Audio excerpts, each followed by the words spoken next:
శ్రీమతే నమః. లలితా సహస్రనామ స్తోత్రంలో ఇచ్ఛాశక్తి, జ్ఞానశక్తి, క్రియాశక్తి స్వరూపిణి అని వస్తుంది. లలితా సహస్రనామ స్తోత్రాల్లో ప్రతి నామాన్ని అనుభవించి చదివితే అమ్మవారి అనుగ్రహం ఎలా ఉంటుంది అనేది మనకు అర్థం అవుతుంది. ఆ అందం మనకి తెలుస్తుంది. అయితే మనం పెదాలతో మాత్రమే చదువుతాం, మనసు పెట్టి చదవం. ఒక్కసారి మనసు పెట్టి చదివితే అప్పుడు అర్థం అవుతుంది అమ్మ అంటే ఏంటి అని. నాకు సహజంగా మెయిల్స్ అవి పెడుతుంటారు కదా, వాళ్ళ బాధలు కష్టాలు అవన్నీ పెడుతూ ఉంటారు. నేను సమాధానాలు ఇస్తూ ఉంటాను. ఒక నెల రోజుల క్రితం ఆవిడ మెయిల్ పెట్టారు. తర్వాత మళ్ళీ 15 రోజుల క్రితం ఇంకో మెయిల్ పెట్టారు. ఆవిడ మెయిల్ సారాంశం ఏంటంటే, మన వీడియోస్ అవన్నీ చూస్తుంటారు. ముఖ్యంగా సర్వమంగళ అమ్మవారి ఆలయం గురించి ఆవిడ ఎక్కువగా వింటూ ఉంటారట.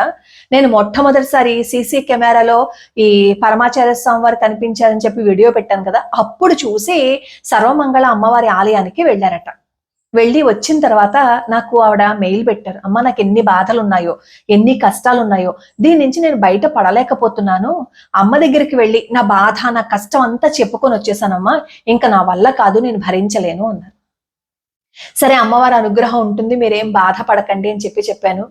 సంవత్సరం అయిపోయింది. అలా మధ్య మధ్యలో మెయిల్స్ పెడుతూనే ఉంటారు, కామెంట్ల రూపంలో నాకు ఆవిడ బాధని వ్యక్తపరుస్తూనే ఉంటారు. నేను ఏదో సమాధానం చెప్తూనే ఉంటాను. ఆవిడ ఒక 2 నెలల క్రితం పెట్టిన మెయిల్ సారాంశం ఏంటంటే, నా వల్ల కావటం లేదు, నేను భరించలేకపోతున్నాను. మీరు చెప్పారు కదా అని నేను సర్వమంగళ అమ్మవారి ఆలయానికి వెళ్ళి మొక్కుకున్నాను. నా కష్టం కొంచెమైనా తీరలేదు, నా బాధ కొంచెమైనా సరే ఉపశమనం కలగలేదని చెప్పి ఆవిడ చాలా బాధపడుతూ రాశారు.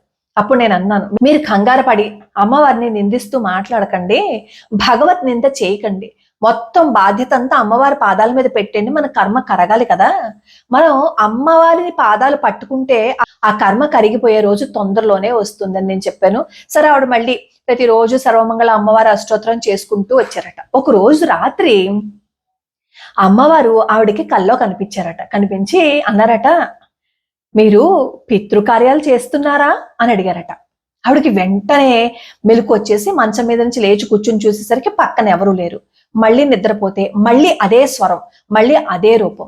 పొద్దున లేచిన తర్వాత వాళ్ళ ఆయన గారికి చెప్పారట, నాకు ఇలా కల వచ్చింది, అమ్మవారే ఇలా చెప్పారు అంటే, ఆ ఊరుకో, నువ్వు అన్ని పిచ్చి మాటలే చెప్తావు, ప్రతిదానికి అమ్మవారి కనిపించేస్తారా, నువ్వేమో పిచ్చి పిచ్చి మాటలు మాట్లాడుకో, అయినా ఇప్పుడు పితృకార్యాలు పెట్టట్లేదు ఏంటి అన్నారట. అప్పుడు ఆవిడకి చాలా కోపం వచ్చి, మీరు పితృకార్యాలు పెట్టట్లేదు అని చెప్పి చిన్న మాటలా తీసి పడేస్తారంటే, నేను ప్రతిసారి చెప్తూనే ఉన్నాను కదా, పితృకార్యాలు పెట్టాలి కదా, నా మాట మీరు ఎప్పుడు పట్టించుకోరు అంటే, నేను ఎందుకు పెట్టట్లేదు, ప్రతి నెల ఆన్లైన్ లో పంపించేస్తాను కదా పితృకార్యాలు పెట్టడానికి, మరి ఆన్లైన్ లో పంపిస్తుంది పితృకార్యాలు పెట్టడానికి గురించి కాదా, కార్యం చేయట్లేదా మనం అని చెప్పి అడిగారట. అప్పుడు ఈవిడికి ఎంతో బాధ వచ్చేసింది. బాధ వచ్చేస్తే నాకేమో మెయిల్ పెట్టారు. మెయిల్ పెడితే అప్పుడు చెప్పాను, ఇలా ఆన్లైన్ లో అవి పితృకార్యాలు చేయించుకోకూడదండి, దైవ కార్యాలు అభిషేకాలు అవి అయితే చేయించుకోవచ్చు కానీ పితృకార్యాలు మీరు చేయించకూడదు, మీరు అక్కడ ప్రత్యక్షంగా వెళ్ళి చేయించుకోండి అంతే తప్ప ఆన్లైన్ లో చేయించుకుంటే మీరు చేయించుకున్నా ఒకటే చేయించుకోపోయినా ఒకటే. పరమాచార్య స్వామి వారి దగ్గరికి ఒకసారి ఒక ఆయన వస్తారు. ఆయన అబ్రాడ్ లో ఉంటారనమాట, అమెరికాలో ఉంటారు. అక్కడ పితృకార్యాలు చేయడానికి ఎవరు దొరకకపోతే ఆయన ఏం చేస్తారు అంటే, టేప్ రికార్డర్లో ఈ పితృకార్యాలకు సంబంధించి మొత్తం అంతా రికార్డ్ చేసేసుకుని ఆ టేప్ రికార్డులో వచ్చిన విధంగానే, వాళ్ళు చెప్పిన విధంగానే ఆయన పితృకార్యాలు పెట్టేశారట. అలా దాదాపుగా 12 సంవత్సరాలు 8 సంవత్సరాలు పెట్టారు. పరమాచార్య స్వామి వారిని దర్శించుకుని ఆయన చేసిన పనులన్నీ చెప్పారనమాట. అప్పుడు పరమాచార్య స్వామి వారు అన్నారు, అసలు అలా కూడా పెడతారా, ఆ విధానం కూడా ఒకటి ఉంటుందా అని చెప్పి మొత్తం అన్ని సంవత్సరాలుగా ఆయన పెట్టిన కార్యక్రమాలు, పితృ కార్యక్రమాలు ఏవైతే ఉన్నాయో మొత్తం అన్ని కలిపి మళ్ళీ పెట్టించారట. పితృకార్యం అంటే ప్రత్యక్షంగా చేయవలసినవి, శ్రద్ధగా చేసేదే శ్రాద్ధం, అంతే తప్ప ఆన్లైన్ లో డబ్బులు కట్టేశాను, ఆన్లైన్ లో చేసేసాను అంటే కుదరదు.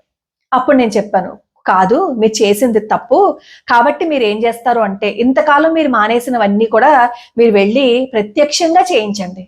ఒక పండితుడిని పెట్టండి, ఒక అర్చకుడిని పెట్టండి, మీరు వెళ్ళి ప్రత్యక్షంగా చేయించండి.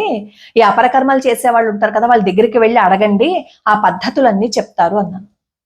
సరే, వాళ్ళ ఆయన గారికి ఇష్టం లేకపోయినా ఇంట్లో వచ్చిన బాధలు కష్టాల వల్ల ఒప్పుకొని వెళ్ళి ఆ కార్యక్రమాలన్నీ చేసొచ్చారట. ఆవిడ నాకు కళ్ళనీళ్లు పెట్టుకుంటూ మెయిల్ పెట్టారు. అది పెట్టేసిన 15 రోజులకి ఎప్పటికీ ఇంకా తెమలదు అన్న పని తెమిలిపోయిందంట. నిజంగా మేము అనుకున్నాం, అసలు మేము ఇంకా జరగదు అని అనుకున్నాం, పూర్తిగా ఆశలు వదిలేసుకున్నామమ్మా. మా జీవితంలో ఒక అద్భుతమే జరిగిందని చెప్పొచ్చు. ఎందుకంటే ఇప్పటి వరకు మా జీవితాల్లో పాజిటివ్ అనేది ఎప్పుడు జరగలేదు, ఎప్పుడూ నెగిటివే జరిగింది. కానీ ఆ కార్యక్రమాలు పెట్టేసిన తర్వాత మా ఇంట్లో జరిగిన మొదటి శుభకార్యం అని చెప్పొచ్చు అన్నారు ఆవిడ. అని చెప్తూ, మీరు అన్నది నిజమే, అమ్మవారిని నమ్ముకుంటే మనకి మార్గం చూపిస్తారు, అమ్మవారి అనుగ్రహం ఉంటుంది. ఇప్పుడు అమ్మవారు నాకు కనిపించి నేను పడుతున్న బాధకి పరిష్కార మార్గాన్ని చూపించారు అంటే అది అమ్మవారి దయ కాదా అమ్మా? నేను అమ్మవారి ఆలయానికి వెళ్ళి నాకు తోచినంత అక్కడ సమర్పణ చేసుకుంటాను అని చెప్పారు. ఇలా ఎంతమంది నాకు మెయిల్స్ లో పెడుతూ ఉంటారో, సంతానం కలిగిందని, వివాహం జరిగిందని, ఇలా ఎంతమంది పెడుతూ ఉంటారో.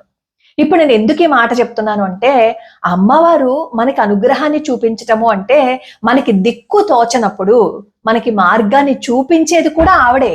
ఇచ్ఛాశక్తి, జ్ఞానశక్తి, క్రియాశక్తి అన్నీ ఆవిడే. ఒకసారి నమ్మి అమ్మవారి పాదాలు పట్టుకోండి అంతే, ఇంకా వెనక్కి తిరిగి చూడవలసిన అవసరం లేదు. మాకు ఆలస్యం అయిపోయింది, అమ్మవారి అనుగ్రహం చూపించట్లేదు, అమ్మవారి దయ చూపించట్లేదు, అక్కడికి వెళ్ళినా ఏం జరగవు, ఇది కాదు మనం అనుకోవాల్సింది. మన కర్మ తీరిపోతుంది, మన భవిష్యత్తు బాగుంటుంది, అమ్మవారి అనుగ్రహం ఉంటుంది అని అమ్మవారి పాదాలు పట్టుకోండి. మన అమ్మవారి పాదాలు పట్టుకోవడంతో పాటుగా మనం చేయవలసిన బాధ్యతలు, కర్తవ్యాలు అవన్నీ ఉంటాయి. అవి చేయడం మానేస్తున్నాం కదా. అవి మానేసి అమ్మవారి అనుగ్రహం కావాలి అంటే, ఇప్పుడు అమ్మ అదే చెప్పింది, అమ్మవారి కల్లో అదే చెప్పారు, నువ్వు ఎందుకు పితృకార్యాలు మానేసావు, చెయ్యి. ఇప్పుడు మనకి దిక్కు తోచనప్పుడు అమ్మవారు మనకి అలా అనుగ్రహాన్ని చూపిస్తారు అనడానికి ఈ వీడియో ఒక ఉదాహరణ. ఆన్లైన్ లో పితృకార్యాలు అవి చాలా మంది పెట్టేస్తూ ఉంటారు. మేము ప్రతి సంవత్సరం అస్సలు మానకుండా పెట్టేసాం పితృకార్యాలు అని అనుకుంటారు. అవన్నీ బూడిదలో పోసిన పన్నీరే. మీరు ఆన్లైన్ లో గనక పితృకార్యాలు పెడుతున్నారు అంటే అక్కడ మీరు ప్రత్యక్షంగా వెళ్ళి శ్రద్ధగా చెయ్యాలి. ఎంత శ్రద్ధగా చెయ్యాలో దానికి కొన్ని విధి విధానాలు ఉంటాయి. మనిషికి పితృకార్యాలు చేసే విధానం వేరుగా ఉంటుంది. అందరి పితృదేవతలు ఒకరు కాదు కదా. కాబట్టి అలా ఆన్లైన్ లో మాత్రం పెట్టకండి, పెట్టినా అనవసరం. అమ్మవారి దయుంటే దిక్కు తోచనప్పుడు దిక్కు చూపించేదే అమ్మ. సర్వమంగళ అమ్మవారి ఆలయం శంకర మఠం తాడేపల్లిగూడెంలో ఉంది. ప్రతి మంగళవారం అక్కడ నవావరణ అర్చన జరుగుతుంది. ఎంతమంది వచ్చి అమ్మవారి పాదాలు పట్టుకుంటున్నారో, శ్రద్ధగా ఆ కన్నీళ్లతో అమ్మవారి పాదాలు కడిగేస్తే మన కల్మాషాలన్నింటినీ అమ్మ కడిగి పారేస్తారు. మన బాధలన్నింటినీ అమ్మవారు తీర్చేస్తారు. మీకు ఎవరికైనా అమ్మవారి ఆలయాన్ని దర్శించుకోవాలి అని అనుకుంటే మీరు తాడేపల్లిగూడెం రైల్వే స్టేషన్ లో దిగినట్లయితే అక్కడి నుంచి 70 రూపాయల ఆటో ఇస్తే ఆటోలో వచ్చేయచ్చు.